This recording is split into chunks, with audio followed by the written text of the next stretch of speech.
All right. I think thanks for everybody for dropping in. I want to apologize in advance that I didn't post the tonight's live stream up earlier so you'd have more time. I am trying to get back on a Tuesday schedule, so I generally want to try to stick to the 6 o'clock time frame if I can on Tuesdays. So unless I'm on the road somewhere, I'm pretty much going to try to always do the live stream on Tuesdays. Again, the only thing that would probably change that is if I had another event somewhere and I had to reschedule around that. But I do apologize for getting this one a little bit started a little bit later.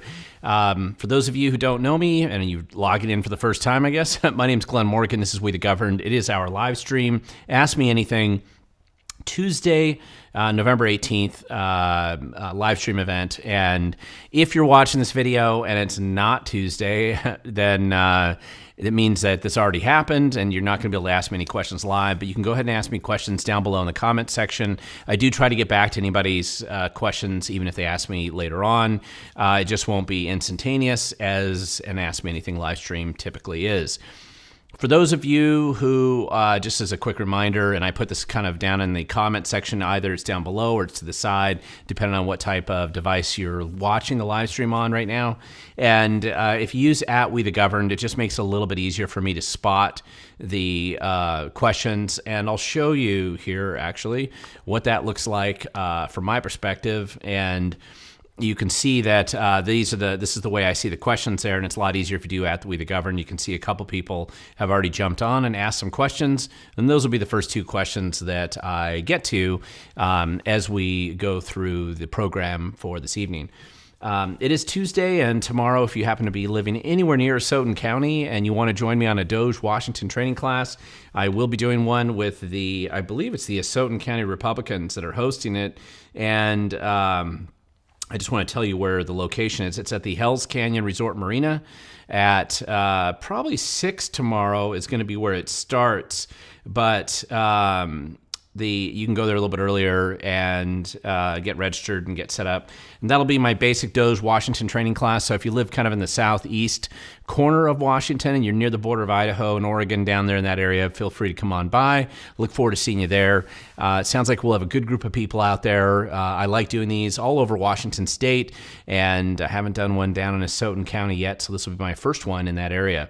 And then just a quick update for those of you who have been kind of tracking some of the videos. I put up a video this morning about how fast can Katie Wilson destroy Seattle, kind of an analysis, recorded this last night actually. And I just, for some reason, when I finished that video last night, I didn't like it as much. And when I launched it, I was surprised at how popular that particular video was. There were a lot of people, about 10,000 people that looked at it really quickly today. So it shows what I know when I'm producing videos, whether people like them or not.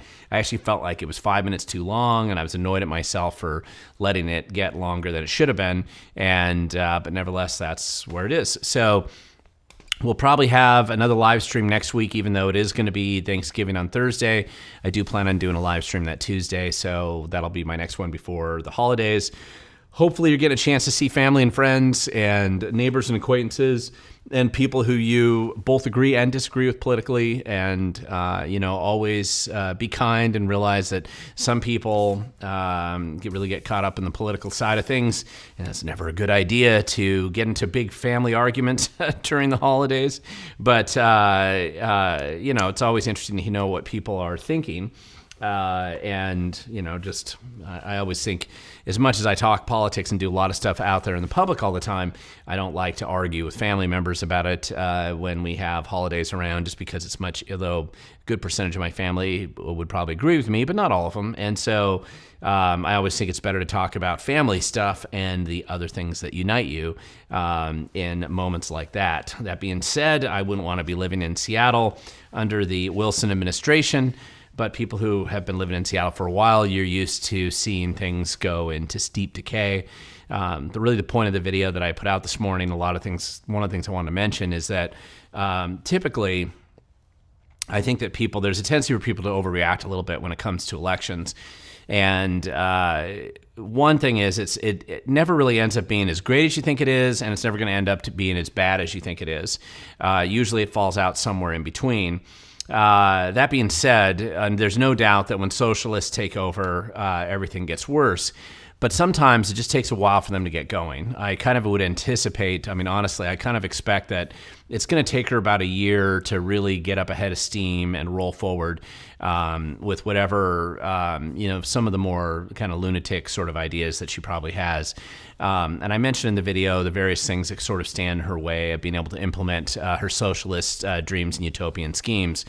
But despite that, it's going to be probably a difficult place, difficult environment, and there's risks associated, particularly with her pro-crime, pro-criminal sort of political stance, especially when you overlap that with her pro-drug addict, pro-drug cartel, pro-homeless, pro-druggy kind of environment for the city of Seattle. Both those two things kind of combined, that starts to make it personally very dangerous to people and for people to visit. So I would anticipate it's going to take her about a year to really get that whole scheme kind of together. The new attorney that was just elected in Seattle is also just delusionally nuts. And a couple of the changes on the Seattle City Council also seem to align. So you're not going to have any political restraint probably on some of their worst impulses.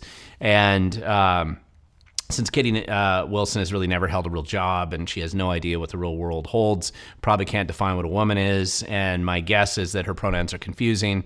And looking at how she claims she's going to staff her new administration in the city of Seattle, where competency is the lowest level of requirement and intersectionality, DEI sort of definitions are going to be her highest priority, I would anticipate that there's a bit of a clown show coming. There's no way to really totally avoid that when you get socialists in there. So, the joys and wonder of socialism, Seattle's been experiencing that for a while, but this will be experiencing it truly at a new level with a new person. And if it wasn't for the fact that there's a foundational decline that's already been occurring in Seattle. So, but it still takes a few years for them to really implement the worst of their ideas and experience those kind of impacts, especially when it comes to math, which I'm sure she denies, or she thinks it's racist. And so when you start running out of other people's money, it's always an issue.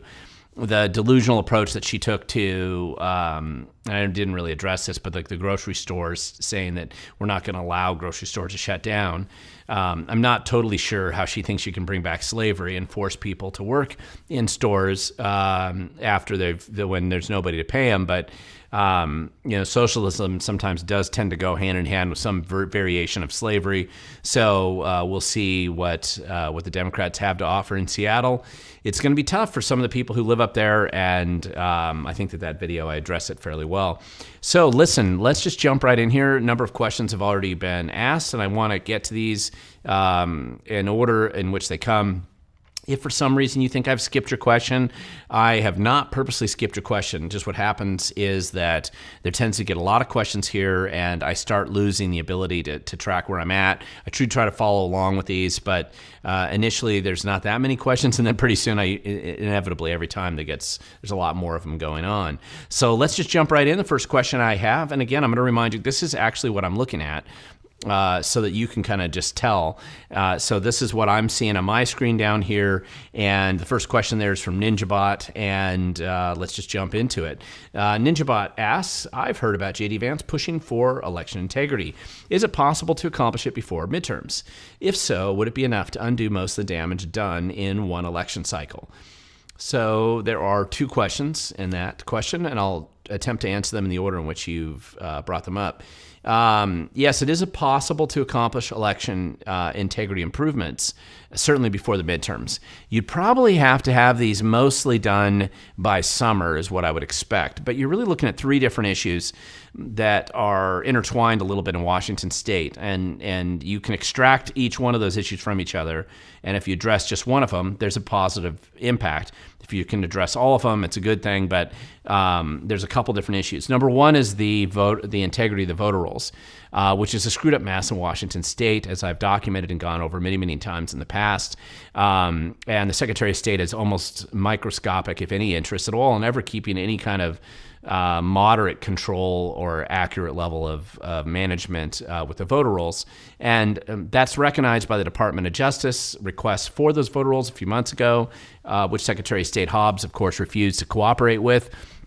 And then the government shutdown came up. And so basically, according to Harmeet Dillon and what she posted on X and her interview with Jason Rantz earlier, about 3 weeks ago, I believe now, she's come out and said, listen, we're going to be suing Washington State after the government shutdown's over. The government shutdown just ended this last weekend. So I would anticipate, could be as early as this week, or it could be next week, that's probably when the DOJ sues Washington State. I'm doing a video on this, so I'm going to preview a couple of things that I'm talking about. But basically, they're obviously going to be looking at the easiest thing for them to look at is just how many non-U.S. citizens are registered to vote.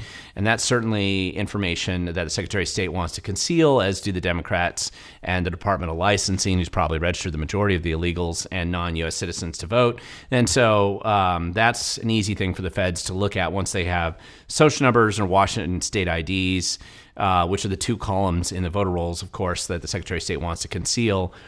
For one of the stupidest reasons probably any Secretary of State's ever invented, to not share data with the feds. It's just, I'm sorry, because Secretary of State Hobbs spent the election at a board game convention in Germany. It's not clear if he was dressed up like Captain America, which he usually does when he goes to Comic-Con, but the board game convention, I'm sure, seemed like an important and fun, cool trip. Listen, if I could go on $100,000 trips on the taxpayer dime, I would do the same thing, I suppose. But of course, he has to schedule it right in the middle of the busiest time for the Secretary of State's office. Might be one of the reasons why DOGE WA seems so screwed up on election night. And I took that photo, if you were watching the live stream, of the math that clearly didn't add up. I mean, maybe it helps if Secretary of State Hobbs would be around. Maybe it doesn't really matter. But I was just more amused by just the tone deaf, childish sort of behavior that we have from elected officials like that. You know, the thing is, Hobbs isn't the worst person the Democrats could put into our Secretary of State's office. Hobbs actually believes in math generally, which is a very rare thing for Democrats. He might be the last Democrat actually in any significant position of authority who actually believes that math is real and not racist. So I'm going to give him credit for that he actually believes in math. He also doesn't like ranked choice voting, which is a good thing, and he doesn't believe in the electronic voting, the purely electronic voting. Now, it doesn't mean that he has the strength of his convictions where he would actually stick to that if the pressure came down from the rest of the Democrats, because he enjoys his political position more than he really cares about whatever he believes in. But I do think that the fact that he was taking it so unseriously by going to Germany during this time doesn't bode well. By the way, it's just great to be coughing during a live stream. I'm so happy that's happening right now. But let me get back to the question here. Can you accomplish it? Yes. Now, the voter roll cleanup's one. The feds can easily look at non-U.S. citizens, both legal, like residents that live here under H-1B or student visas. Thousands and tens of thousands of them have been registered to vote. I know this, you know this. Everybody who's ever paid any attention to the system knows they've been registered to vote against their will frequently, sometimes against their knowledge. What we don't know is how many of them have actually voted or how many of them had their ballot voted for them. That we don't know yet. But we can at least figure out how many of them have been registered to vote. Then there's a question of how many completely illegal aliens have been registered to vote.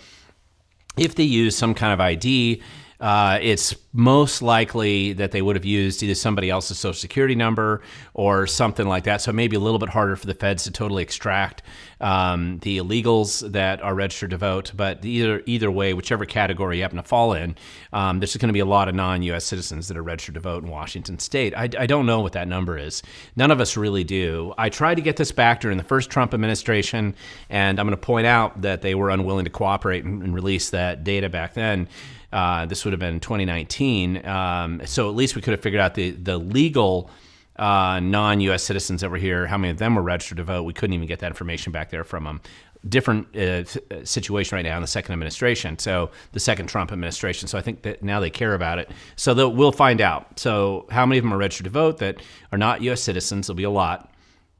How many of them actually voted, and we don't know what that number is going to be, but there will be a substantial amount, certainly more than the difference in the Public Lands Commissioner primary race, for example, last August. So significant enough to change statewide elections. Then we're also going to be looking at people who are registered to vote in multiple states at the same time and voting. There's two categories there. There's the people who are just registered in 3 or 4 states. Because we do mail-in voting, it's very easy to be registered in Washington and Colorado and California and Oregon and Arizona, and then vote in all of them every election cycle if you want to.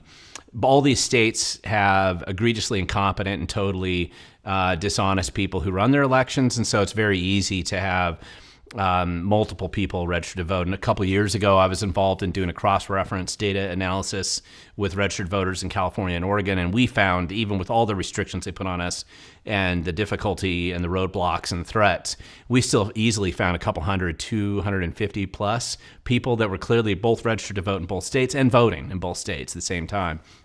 So that's a data set. I don't anticipate that to be massive. It might be in the low thousands, but it's still going to be some substantial number of some kind. Maybe it's in the high hundreds. I don't know, but it'll be some number. And then we're also going to be, I anticipate the feds will be looking at all the people that are registered to vote in multiple states. Now, some of that's not as at the same time. Now, some of that's not as nefarious as you might think. The problem with that is that it opens the door, of course, to vote fraud, because then you take people who have moved out of the state, you know they moved out because they filled out an NCOA update list, and you can take their old ballot because we send out ballots like confetti, and especially during important elections, King County elections in particular, they'll just send out dozens of ballots all the time. So that's how you get King 5 News accidentally committed in active journalism and reporting on the fact that somebody gets 17 ballots at their house in Seattle during those elections. They don't get that many in the off-year elections, but they do during main elections. And so the feds can start going down this kind of systematically, how many dead people are voting. That number's not going to be huge. I've looked into that a few times. We found people that are dead that vote, and usually they don't come back to life to vote, despite the popular analogy that might be in people's mind when I talk about that. It's obviously usually a family member, somebody else gets a ballot and they fill it out and send it in, but there'll be some of that. And then also the more significant number, and probably the most significant number at all, are fake phantom voters that might have been real at one time, but they're in this inactive voter list, and they've been pulled out when convenient to vote. Mail-in voting allows for all kinds of shenanigans. That's certainly one of them. And if the voter rolls are garbage and messed up, it will not matter if Jesus Christ and his saints are running the election office. When you have the voter rolls are bad, it can go through and pass any kind of observing or quality control check or anything you might have. So that's why cleanup the voter rolls are important. Second thing that's related to that is going to be the probably more related to the Supreme Court case that's being heard, and I think will be resolved in the next few months, on the legality of accepting ballots after the election cycle. Now, that doesn't end mail-in voting, but it does end the King County Democrat Party sort of approach of, and what you just saw happen in Seattle, where there's a big secret stash, black box, secret sauce, pile of ballots sitting in somebody's trunk or backyard or whatever, and somehow they mysteriously always seem to come in at the very end, 2 weeks after the election or 10 days later or whatever, and they're always leftist sort of votes every time, every single time. For the last 20 years, every single time. So the Supreme Court's going to rule on, can you even count ballots after Election Day? What does Election Day mean? That's essentially the Supreme Court case that they're hearing. I can't remember what state that's coming out of, but if they rule that you can't do that, that doesn't eliminate mail-in voting, but it completely upends the system and kind of some of the scams that we're running in our state today, which then leads actually to the third issue of election reform. All three of these, by the way, are pretty reasonable reforms that I could see happening. The third one is having to do more with the post office. The U.S. Post Office is in free fall, generally. They've been in free fall and collapse for a while now, but they keep getting worse and worse. Recently, during this recent election, the Post Office said that they didn't know that they could actually put the proper stamps on ballots indicating when they were received.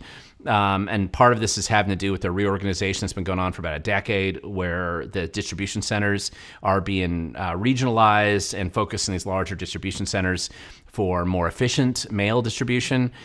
And the whole system's been falling apart for a while now. And because there's no chain of custody on ballots, like I said, it's confetti machines, ballots going through everywhere. And the post office is just having huge problems with their ability to deliver mail. And I already talked about examples out of the Renton Highlands post office where they refused to deliver the ballots to the King County Elections Department last year. I've talked about some of the problems in Eastern Washington where the post office would screw up conveniently on thousands of rural ballots, which are mostly conservative, not deliver them in time, and that's probably the reason why we have the Public Lands Commissioner that we have today. This definitely happened last August. So this kind of problem, all these things are kind of coming together here, really driving towards the increased likelihood that there will be some kind of national movement to fix the election systems that we have today, and probably do it sooner rather than later. All those things could get reformed and changed by the next election cycle, which would be next year. Now, would it be enough to undo most of the damage done in one election cycle, which is what you're saying? And this is NinjaBot, second part of that question.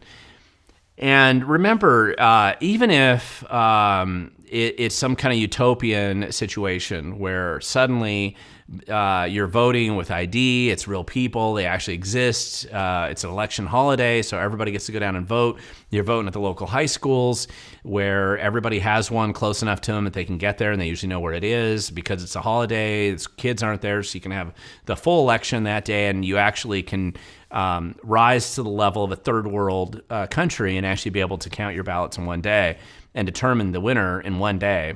And we go back to that kind of world. It doesn't by itself bring in nirvana and utopia. You're going to still have to have legitimately serious and capable candidates that probably don't need drool cups to function in public.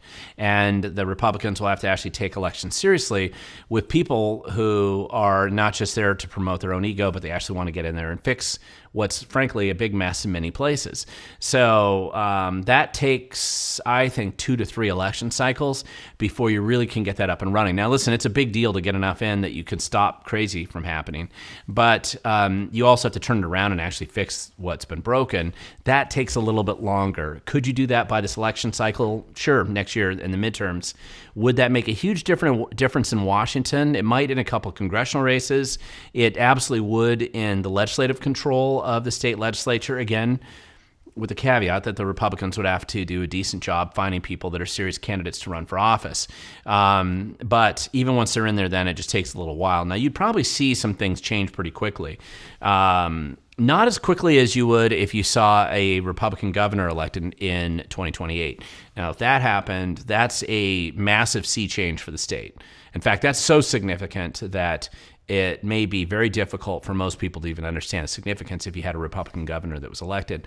There's only a handful of people who have the ability to potentially run a successful campaign like that under any kind of election scenario. But if this reform were to happen, I would guess that some of the serious people would probably come out, and that's what would happen. Let's see. DC cuts is the next question. We the governor, what are your thoughts on Department of Corrections and Tim Lang being appointed as secretary? I do not have much of an opinion on that. So that I'm going to tell you about. Sorry, I just don't have much of an opinion. You'll tell me more because, and now that you asked it, I'll dig into it a little bit, but I don't know. Jason Fisher, your question. Good evening, Glenn. I hope you're doing well. What's your thoughts on battleground elections? Is this new slate of council members worthwhile? Or is Vancouver leaking again? And I have to admit, I did not go back and double check the battleground elections. So that's a good question. And I need to go back and look at that. So tell me more if you got more to tell me, but I don't have a lot of comments to do on the battleground election. I am paying attention and have had some interaction for a while now, just looking at the Charter Review Commission for Clark County. And I do have to say, for people who live in Clark County, it's very good. You got a majority of reasonable people that want to bring good reform. The interesting thing was, based on some of my previous videos I did about the Whatcom County Charter, which is on a different cycle, but they put 12 of their charter amendments on the ballot this year. And there were some 8 good ones actually that passed that were actually really good, despite the fact that they really didn't have a majority on the Whatcom County Charter Review Commission. But the handful of good people that were there really did a good job just kind of moving these things forward, and it worked quite well. So my hats are off to the Whatcom County Charter for the good people pushing good ideas there, and the bad people just willing to go along with them, which is unusual. So that was a very pleasant change pace up there in Whatcom County, where a lot of delusional people were recently elected. City of Bellingham and the Whatcom County Council is in trouble a little bit, but at least the charter changes occurred. Then maybe the Republicans can stop fighting with each other and start getting focused on electing some good people up there. That's what I'd like to see. Michael Case, question from you. With Trump wanting to meet with the socialist mayor of New York, do you think the socialist mayor of Seattle will try and meet with him too? No, I don't. And I mean, you got to remember, Trump grew up in New York. He grew up in Queens. He lived in New York for a long time. He was really synonymous with New York. I remember when I was there as a college student back in the day, even I knew who Trump was. And the reality is that him going to meet with New York is really, I think, more, and the mayor, Mondami guy, that's more just because Trump is a New Yorker. Trump is not a Seattle person. It's not that he hasn't been to Seattle. It's that he's not a Seattle person. We're 3,000 miles away. Our mayor, potentially, Katie Wilson may be more delusional even than Mondami, and probably with less controls, and it's a smaller city. So I would anticipate probably then that he'll meet with Mondami, and Mondami will posture and virtue signal, and we'll see what happens. Now, New York's probably in a little bit worse financial situation than Seattle if you actually look at their finances there. So I would anticipate New York's going to get closer to what I remember in the pre-Giuliani days, which were pretty bad. So Seattle's just been on a continuous decline for a long time, but New York actually had a chance to come out of probably the worst of the city's history in the Dinkins administration, and with Giuliani and even Bloomberg just kind of maintaining status quo, they were able to actually get the city into becoming a much safer and better place than it had been in about 50 years. Now they seem to have a desire to dive back into the cesspool of socialism and giving every criminal a 15th or a 20th chance to go out and murder somebody in the streets. So we'll have to see what's happening. Let's see. Jason Fisher, what's your thoughts on Oregon Republicans' gas tax repeal initiative? I love the initiative. I was listening to them on the radio talk about it recently. I think it was on the Lars Larson show. And I'm a huge fan of that if they can get it on the ballot. I actually think in Oregon, just because Oregon's also poorly run by crazy Democrats like Washington State, but like Washington, you'll oftentimes see that sometimes these initiatives or anti-tax proposals will do well in Oregon. So we'll see what happens. But I really like the fact that they're fighting back and pushing back. I think it's important. And we'll have to see. Let's see. There's somebody in here. I'm going to jump in. It's not a question, but seriously mentions no because it's up to the states to make up their own election laws. True, up to a point. And I'll tell you, this is where you run into problems. People who bring that up as the reason why there can't possibly be any election reform are shockingly ignorant of history because, frankly, the feds have intervened in election law for about 170 years. So it's been pretty consistent for a long time. The biggest intervention, of course, in election law really occurred after the 1860s, where the Democrats obviously didn't want to give the freed slaves or Republicans who live in the South the ability to vote. And so the feds had to intervene on that for decades. And then when the Democrats invented Jim Crow and decided to come up with poll taxes and other ways of preventing and literacy tests and other things as ways of preventing people from voting, mostly Republicans and freed slaves, and then eventually descendants of slaves in the South, the feds had to come in again and intervene. They intervened in election law. I've done a video on this. It's been a while now since I looked at it, but you saw them, the Republicans intervened in the 1920s a bit. They intervened again in the 1940s, late 40s, and then they really, under the Eisenhower administration, they started really ramping up for it. If you remember That's really when they started to really put the pressure on the South. And then the 1965 Voter Rights Act, that really put a lot of pressure and change. You also saw for a more negative example of this, the 1993 motor voter law. And then you saw the 2003 HAVA, that was the Help America Vote Act. All of these things are the feds coming in dictating local election law. So no, it's completely delusional for people to think the feds can't do this. They can definitely do it. Now, there's an argument made that that the local states can carve out crazy local election rules that would allow non-U.S. citizens to come into New York and to vote for who's mayor, for example, things like that. And that is still in this process of being resolved. But I suspect with all the shenanigans that get exposed over time, that some of those little dreams and schemes and, black box voting and secret sauce voting, that some of that's probably going away as we move forward. T.Z. Burton, Nick Brown is suing I-2066 because environmentalists claim it violates one subject rule and it's unconstitutional. How is this different than the gun control initiative with multiple topics?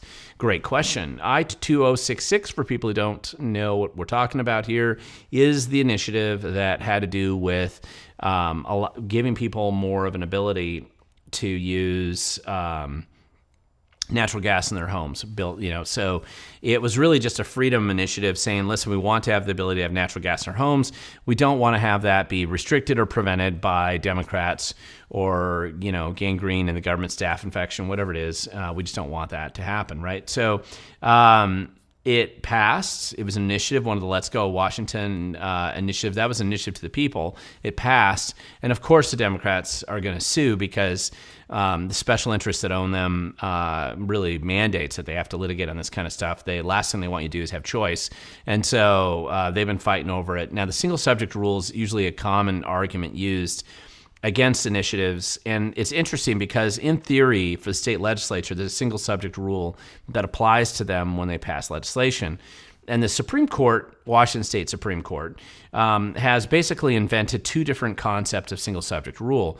There's a single subject, the way they define it when it comes to left-leaning agenda items or what the legislature is going to do. That's one type of single subject. And then there's single subject when it's a conservative idea like a Tim Eyman tax cut or something like that. And in this case, Let's Go Washington, have choice for natural gas. The libs obviously, and the Supreme Court's completely compromised. There's nobody on that Supreme Court that's not completely beholden to some kind of political special interest. So it's easy to see the wind blows and they bend with it and forget what the Constitution says or English or the meaning of words. They just simply, they ask the politicians how high they have to jump, and they jump as high as they're told to. So that's the risk. I mean, every now and then the Supreme Court may accidentally take an honest vote. I don't really know where those come from because they're so rare. But when they do happen, sometimes I can't figure out why they made that change. So maybe somebody's just woke up on the wrong side of the bed and they decided they didn't care about that special interest. I don't know.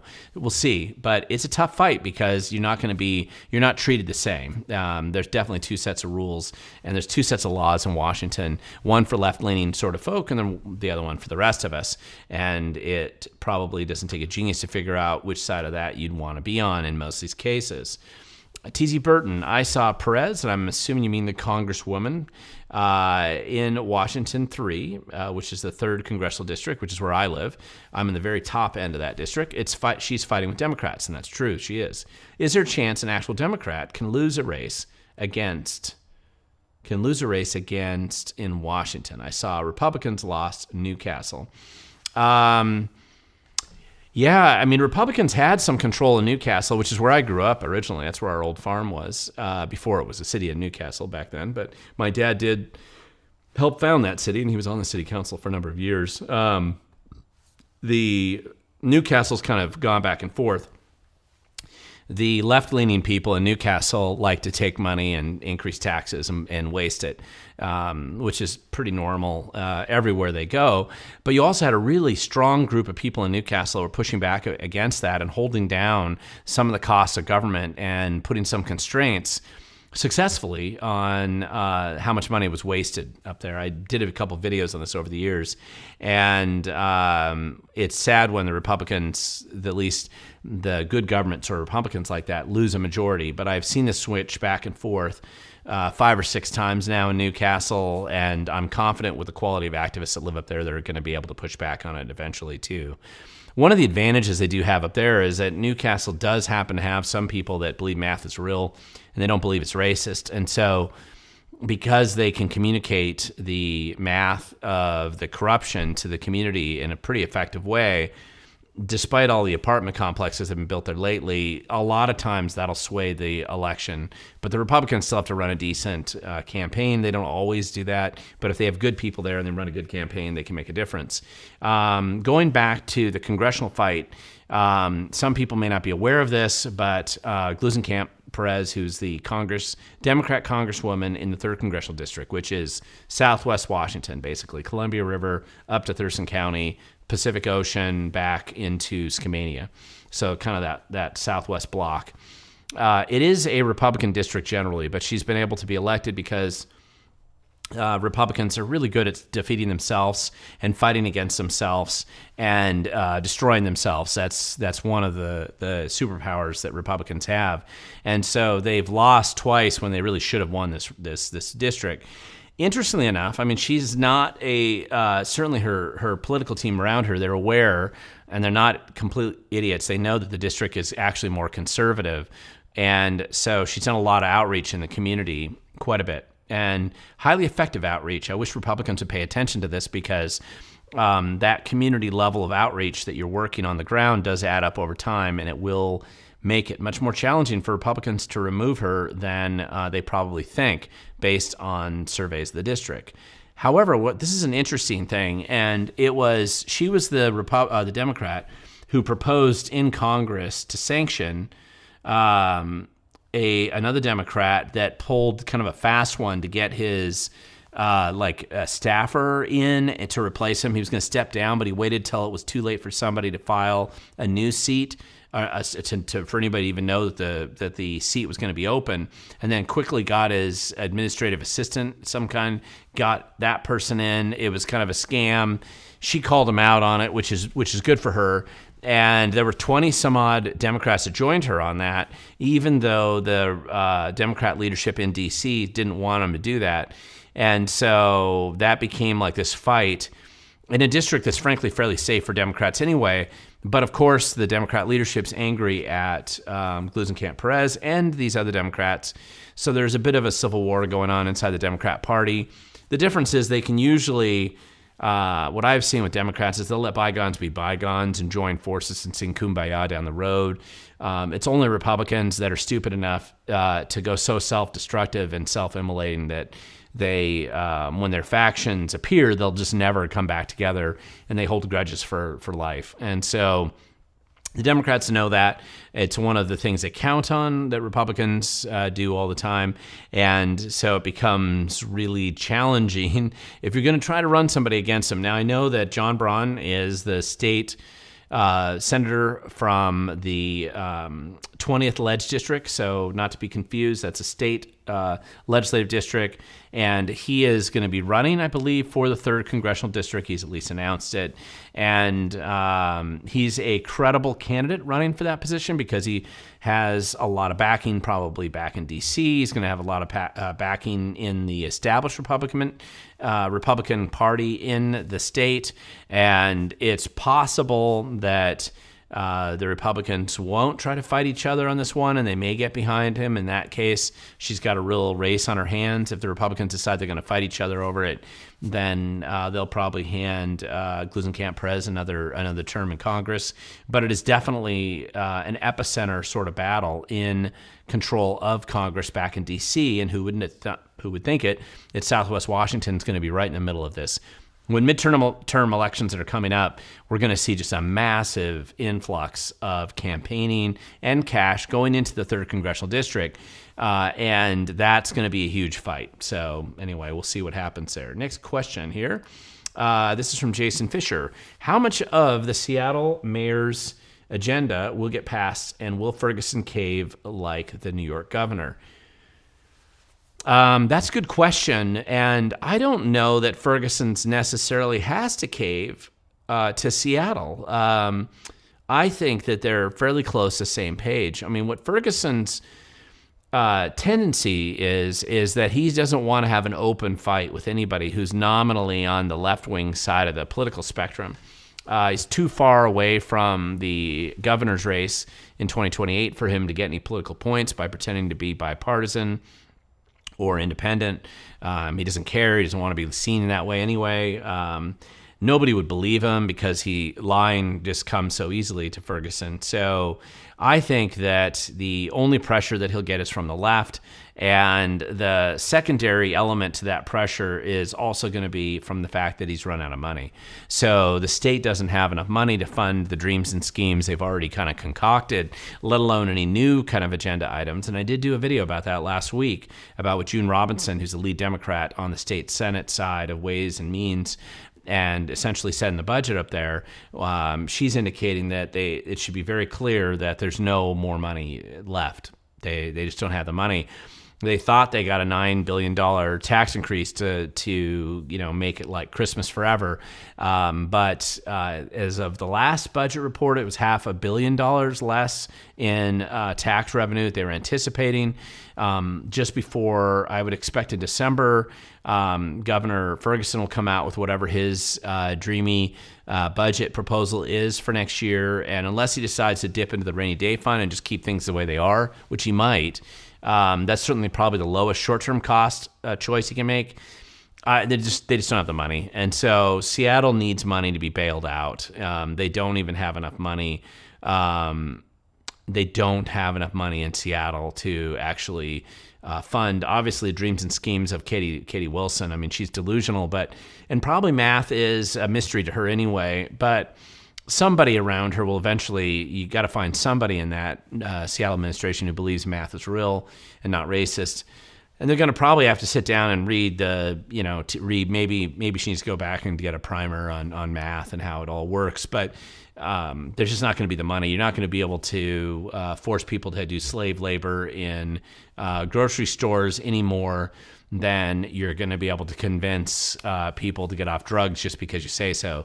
And the Sinaloa drug cartel will not leave Seattle just because you ask them nicely. So I know it's amazing probably for a lot of those Democrats and socialists there who are getting into power, and they think that crime is a construct and violent crime is simply a misunderstanding. And maybe they'll get a bunch of Evergreen State College, psychology grads to go out and try to convince the violent criminals in Seattle to stop being violent. But my guess is that's not going to work as well as they think it does, and it's not going to work as well as it does in the college classroom. And so probably that'll, once reality starts hitting you, that's when people become a little bit more pragmatic, sometimes even socialists. I don't know. It's hard for me to predict that, but I anticipate that kind of thing could be going on there, and it's going to create a bit of drama. Now, one thing I think to remember about some of this is that we're really in this interesting inflection point, at least in my opinion, in our country a little bit. And many people have talked about fourth turnings and what that means. And inevitably, the bigger issues that are kind of going even higher than our state's challenges, because we're a bit of a microcosm of this big battle in our country. And we're left over in like a backwater part of the country in a way, because the big fights between the feds and states are typically occurring in Illinois, New York, and California. Sometimes Pennsylvania and Arizona, maybe New Jersey, Massachusetts. You'll see these battles kind of popping up, but Washington's been kind of left out by the tide going back and forth as the DOJ files lawsuits, with the one exception, I think, being the voter roll cleanup lawsuit, which I do anticipate coming. The other couple things that will affect Washington State, in my opinion, one of them is going to be the Department of Licensing battles that these other states are having, where the feds are realizing at the Department of Transportation just how many illegal aliens have been given driver's licenses with no tests, no qualifications. They're not U.S. citizens, and they've been giving semi-trucks with hazardous material and who knows what else sending them all over the country, driving down both the wages of truckers and making the roads a lot more dangerous with a much higher rate of fatal car accidents and other problems that are occurring.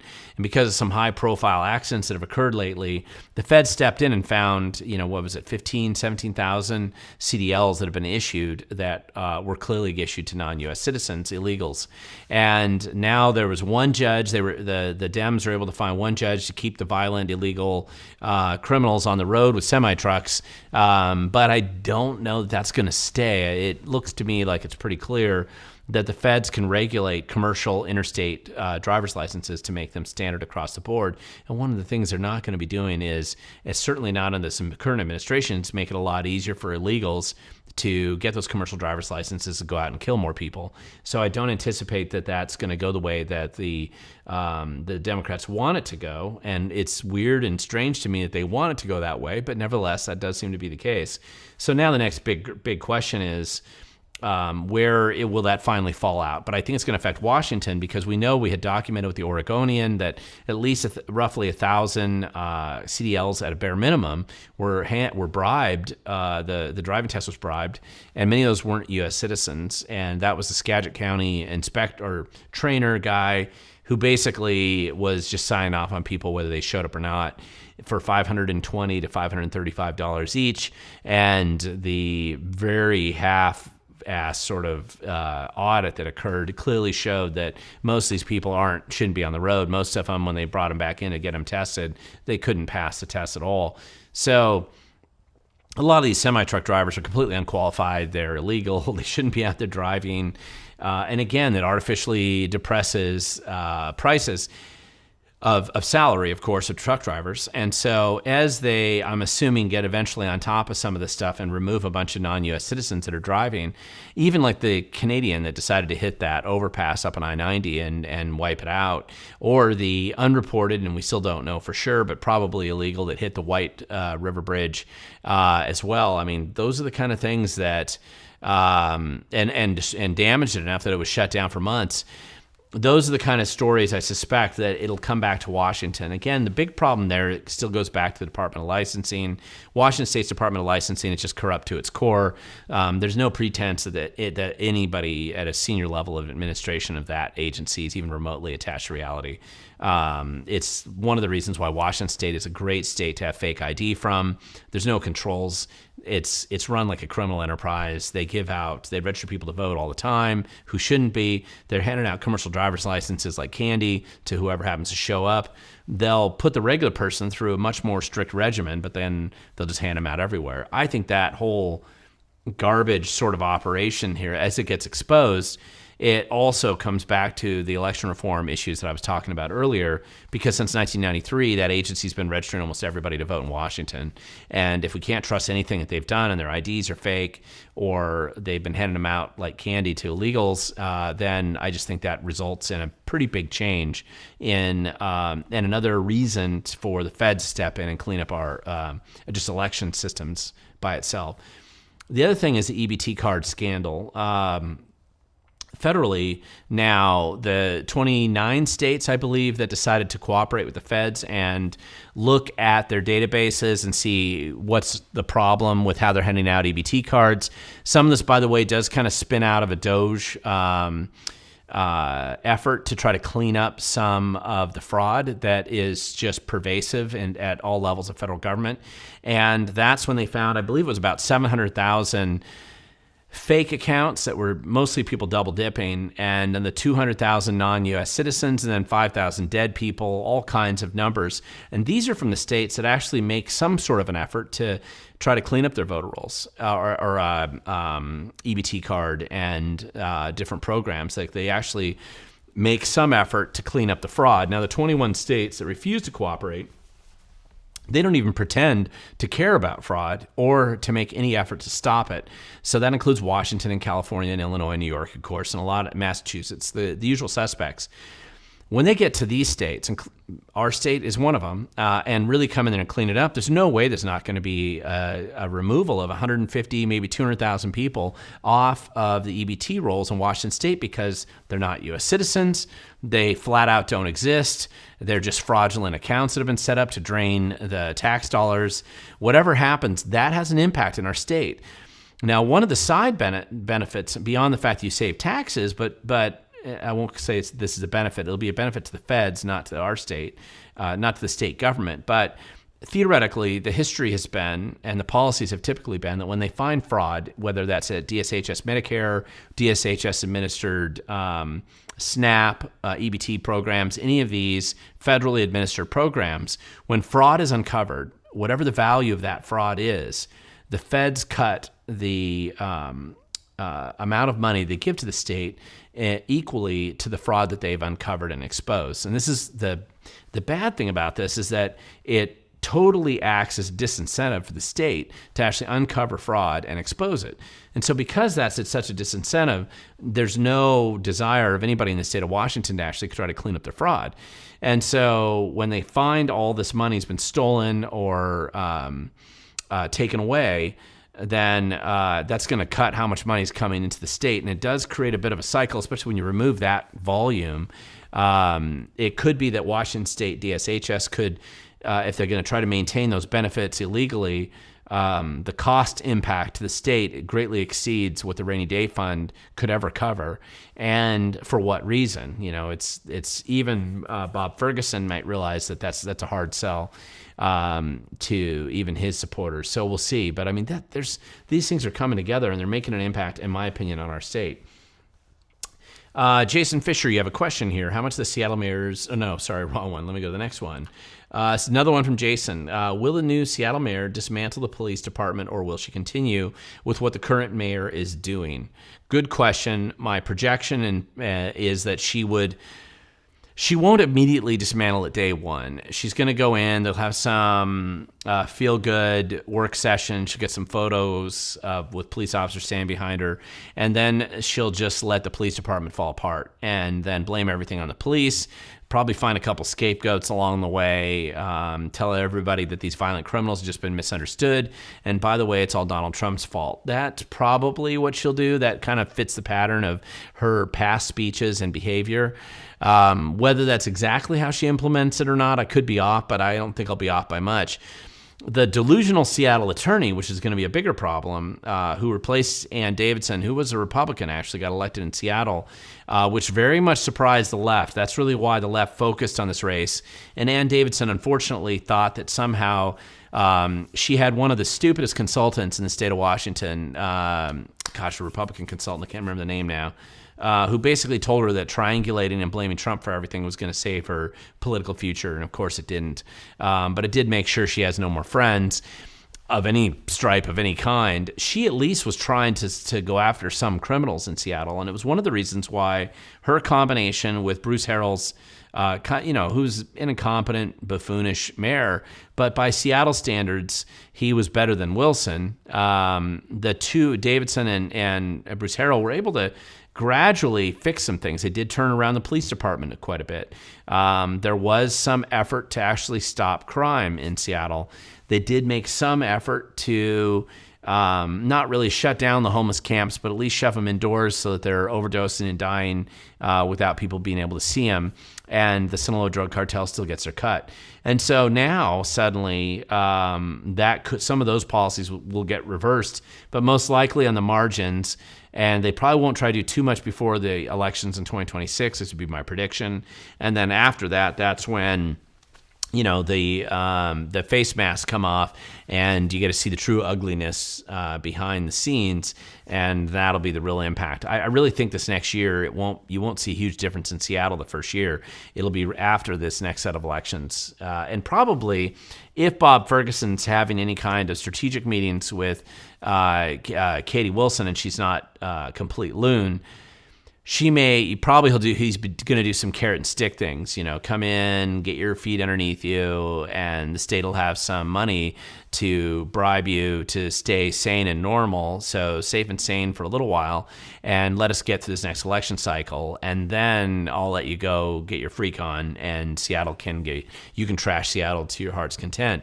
That's probably some kind of conversation like that they'll have, but we'll see. Question: what big ticket items are you looking for in the next legislative session, and will they start dropping bills in December? Second question first, which is yes, they will start dropping bills in December. So will the Republicans. The Republicans will drop a bunch of good bills. The Democrats won't want to hear them. The Democrats will drop a bunch of virtue signaling bills that they don't really want to hear either, but they'll want to drop it because that gives them some bona fides to their leftist base. None of them are writing these bills. They're having special interests write the bills. Special interests control the staff anyway, so even the Republicans that try to write bills are going to have to really ride the staff to make sure that the staff don't change the bills after the fact, which I have witnessed on many occasions. So the quote-unquote nonpartisan staff are hyper-partisan, and they'll oftentimes sabotage the Republican bills and how they're written if those Republican legislators aren't paying detailed attention to how those bills are written and what they actually come out with. The version control problems and all these other issues you're going to see there, it really becomes serious and real at this time of year. But it is a short session. You got 60 days. Most of the time, there's a lot of virtue signaling and posturing, but with the legislative session coming to an end, it's shorter, but it's shorter for a reason. It's shorter for a reason because there's an election in 2026. The Democrats and Republicans in the legislature don't want to have a long session where they have to get called back in and keep coming back in and dragging out the time for one reason. They can't fundraise while they're in session, so they can't collect cash for their political campaigns. Democrats who are in the state legislature are going to be concerned about people coming after them. If they're in a more conservative district, especially with election reform hanging over their head, if Washington State actually gets some of these election reforms forced on them, then those Democrats are going to be nervous about their ability to win re-election. And so they're going to want to go back, raise money, and be campaigning. And they can't do that when they're in legislative session. So it's a high level of incentive for them to get out of this darn session so they can go out and hold off any potential Republicans that might be running against them. However, that's not going to be the only concern. There's going to be plenty of Democrats who are also concerned about crazy leftists who have decided that Mondami and Wilson is the answer, and the progressive lefty Democrat that's in office isn't crazy enough. And so they're going to want to challenge them, and there's going to be some pretty hardcore primaries in some of these races. We know that's going to happen. We know some of them already are getting staged for this. So regardless, and remember, it matters what the Democrats are experiencing in the legislature, both the House and the Senate, because knowing they have to deal with this, they don't want to be in Olympia any longer than they have to. And these virtue signaling bills are going to make great press releases and Instagram posts and Facebook posts and X-feed posts about how cool and amazing it was that they proposed whatever delusional bill that they knew wasn't going to get a hearing or go anywhere. Maybe they get a hearing out of it, but they know it's not going to go anywhere. But that gives them something to talk about, and they can say, see, I tried to propose that bill, no chance in it getting out. Darn those Republicans, they're all evil, please vote for me. Or it's Donald Trump's fault. Usually they'll try to blame Donald Trump first. And so because, man, if you get me back in there, I'll get that bill passed for you. And so that kind of stuff is going to be going on. And so it's mostly posturing during the short session. This isn't a fun budget for them. They have to do budget cuts right now, and that no Democrat in the history of Democrats have ever wanted to have budget cuts. But there's also, they just passed all these taxes. Of course, the taxes aren't producing the money they thought they would get. Most of the tax increase that we had this legislative session just simply it was just disappeared and wasted on increased salaries for the already mostly incompetent public sector union folk. And so they just simply absorbed it like a sponge, and there's no real new programs they're getting out of that. There's a lot of stuff they just aren't getting. And they suddenly aren't able to expand. One of the things to remember is this goes back to, I believe, 2011. I think I'm right on that, on the year. Every single year, the budget's been able to increase, just escalating in increase. And they oftentimes collected more than they had projected that they would have that year. It's happened many times. And so with that kind of experience, very few of these legislators have ever had this experience where they go to Olympia, and for the first time they have to manage how they squander and waste other people's money, which won't make them happy. And so they're not going to like that. And so at some point in time, as it gets worse, they'll blame Trump, but you can only get so many quotes for your Instagram posts about how much you hate Trump before that gets old. And so they're going to run out of different ways to say how much they hate Trump and how everybody's a Nazi and a fascist if they disagree with them. So eventually they get bored of saying that, and then they're going to want to have to go back, and they do need to run for office. They have to be elected, and there's double the pressure on them if the election integrity things that we talked about earlier in this video, if those come to pass, now suddenly there's a lot more pressure on these guys to get out of the session sooner. So that's what is going on. That's what's happening in Olympia. That's what you should watch for. It is the way of the world, and it doesn't mean that I think it's right. It's just the way it works. And you can try to prove me wrong during this next legislative session. I'd be incredibly happy to be proven wrong in most of these things, but I think that's what's probably going to happen there right now. Let's see. Jason Fisher, question. Is it true that the Oregon governor is hiding in her beach house? I don't know. There's been some drama down there in Oregon. Kotek is a particularly incompetent governor, even by Oregon's very low standards. And it is impressive that she's as bad as it turns out she's being. Again, when the Republicans do such a terrible job with alternative options for some of these higher offices, the weakness of the field that seems to get through on the Democrat side is very self-evident in the low quality and marginal skill set of the people that they do put in there. And Kotek's certainly another example of that. But we'll just have to see what happens. So listen, if I'm going to see you tomorrow out there in Clarkston, Asotin County at Hell's River Marina. Let me make sure I'm going to read that correctly. The DOGE Washington training class. I'm looking forward to seeing you guys out there. Sorry, Hell's Canyon Resort Marina in Asotin County. I'm looking forward to seeing everybody out there. And if you are interested in doing a DOGE Washington training class where you live in Washington State, I know we've been scheduling a bunch of them out for the next couple months as well. I don't think we'll do them right around Christmas, but early December, I anticipate a few. A bunch are already starting to be scheduled in January. There's a lot of stuff going on right now, and I think that we have a lot of opportunities to do good things. So, listen, it's not without its own set of drama. And I got to get back. I got some videos I got to knock out. I hope you like the next videos. Thanks for watching my video earlier today about Katie Wilson.